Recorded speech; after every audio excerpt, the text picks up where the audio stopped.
국힘이 바짝 쫄았습니다. 오늘자 해당 보도에서 국민의힘 한 중진 의원은 한덕수의 헌법재판관 지명 계획이 무산위기에 처한것과 관련해 심상치 않다는 느낌을 받았다면서 정치판이 이상한 방향으로 흘러가는 것 같다. 심각한 민주주의 위기 상황으로 생각한다고 말했습니다. 즉 정치권 일각에서 내란죄의 책임을 물어 국민의힘을 위헌 정당으로 해산 심판 청구를 할 수 있다는 관측에 대해서 당이 안이하게 있을 게 아니라고 본다며 국민들도 심각한 위기 상황으로 봐야 한다고 했습니다. 이제야 알았군요. 두창이만 날리는 게 목표가 아니라 국힘까지 같이 날리는 게 시대 정신입니다. 결과적으로는 마은혁 재판관만 임명한 꼴이 된 떡수의 만행은 결국 국힘의 경선까지 마비시켰습니다. 국민의힘이 흥행을 위해 안간힘을 쓰는 대선 경선 모든 과정을 예비 경선으로 만들어버린 것입니다. 지난 8일 한덕수가 돌연 대통령목 헌법재판관을 지명하는 대통령 행세를 하자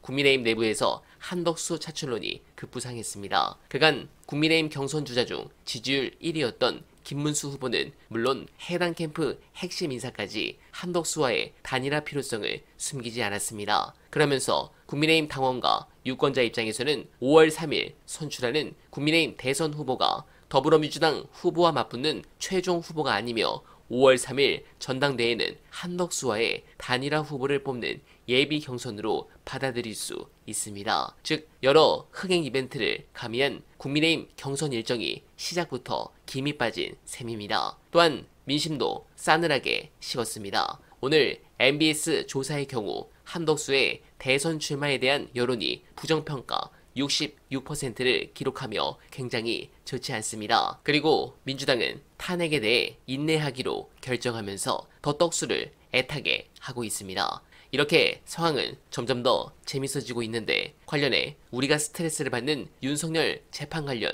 정보지 썰 보시고 민주당 내부의 댓글도 보고 드립니다. 내가 안 하고 지금 경공 보도국에서 하고 있어. 그래 내가 그걸 다 지금 하는 거더라고. 이 셋 중에 룸사롱 쪽으로 취재를 하는 거더라고. 홍상훈 기자님 지휘아래. 아니 근데 지금 언론사뿐만이 아니고 네. 경찰 쪽에서도 지금 아마 지금 이걸 맞아요. 너무 이상하니까 다들 이해가지 않거든 절대. 그 부분은 지금 어느 정도 확인이 되는 것 같고. 근데 그래요? 경찰 쪽에서 뭔가? 홍상훈 기자 뭐 아는 눈빛인데 보니까. 아니 그러니까 아는 것도 별로 없어. 그런데 어쨌든 뭐 좀 하고 있어요. 그러니까 우리뿐만이 아니고 다른 언론사들도 요즘 언론사들이 잘 하잖아요. 또 유튜브 채널들도 워낙 많으니까 아마 조만간 그게 사실이라면은 뭔가가 지견 판사가 뭔가 약점이 있거나 무슨 사유가 있었다면은 감춰질 수는 없지 않겠냐. 만약 사실이라면은. 홍상훈 기자님이 저 정도 얘기하면 뭐 있는 거야 지금. 눈빛이 초롱초롱해. 네. 보통 테니스 같은 얘기하거든요.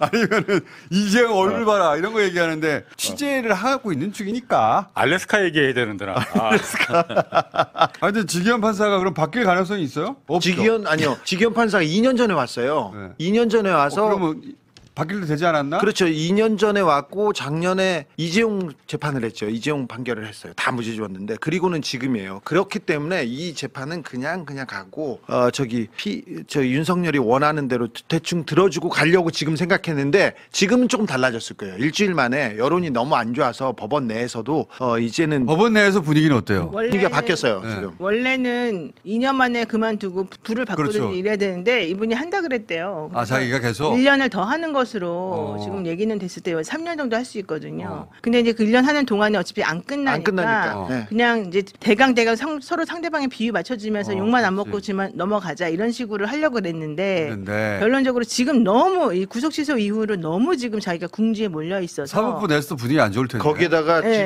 지기현 하는 소리가 우리가 지금 얘기하는 걸 듣고 계세요. 아니 우리 얘기 잘 듣고 있어요. 사법부 내에서도 자기들이 봐도 말이 안 되잖아. 이거 너무했는데 그런 분위기가 생길 것 같은데. 아마 이제 촬영에 대한 거를 한 번 더 불허한다 그러면 행정처가 나서겠죠. 이제 그런 행정적인 부분은 이제 행정처가 지휘도 할 수 있는 걸 테니까 당연히 불허하지 못할 거라고 봅니다.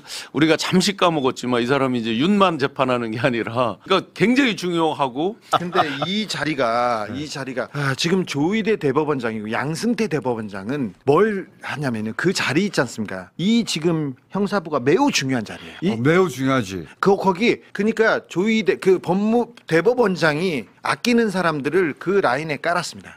이 사람은 선택해서 이 자리에 간 사람입니다. 그리고 이 다음이 어떤 자리라는 걸 분명히 압니다. 이 다음부터 이 지방법원 부장판사 그 다음에 고법부장이 엄청 자리가 가팔라요. 그 사다리를 타려면 경쟁이 아주 심한데 여기서 지금 1년 더 머물겠다. 이 중요한 재판을 다 컨트롤하겠다. 이 부분에 대해서 계속 저희가 얘기를 조금 더 해야 됩니다.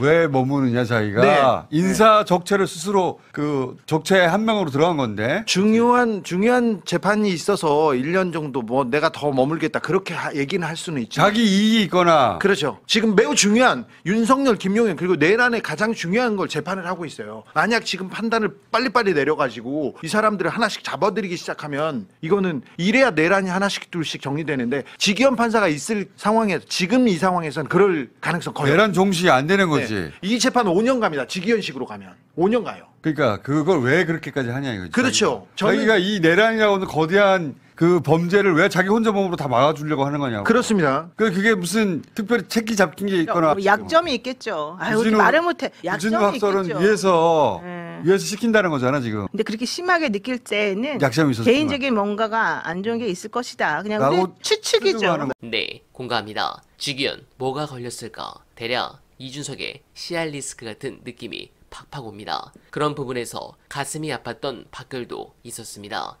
민주당에서 파악한 이재명 후원금 늦게 찬 이유, 지난 대선 당시 고액 후원한 지지자들이 전부 조사받고 힘들게 했음, 그 트라우마로 고액 후원자가 확연하게 줄어서 생각보다 늦었다고 당내에서 파악 중이란 내용인데 저들은 정말 꼼꼼하게 정치 보복을 했습니다.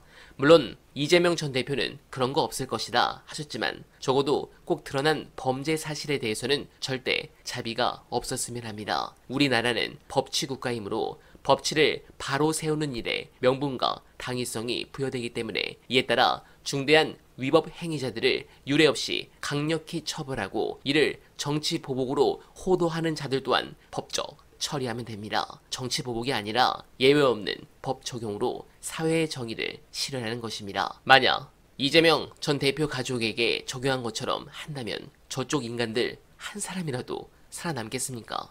그렇게 하지 않아도 예외 없는 법 적용으로 원칙에 준하여 적용한다면 국민의힘 저쪽 인간들, 웬만한 인간들은 모두 쓰레기 하치장으로 보내버릴 수 있을 것입니다.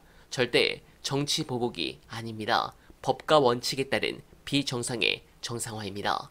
그런 부분에서 최근 국민들에게 큰 스트레스를 준 한덕수의 최후가 두창이처럼 아주 비참하길 간절하게 바라며 어날바는 오늘도 최선을 다하겠습니다.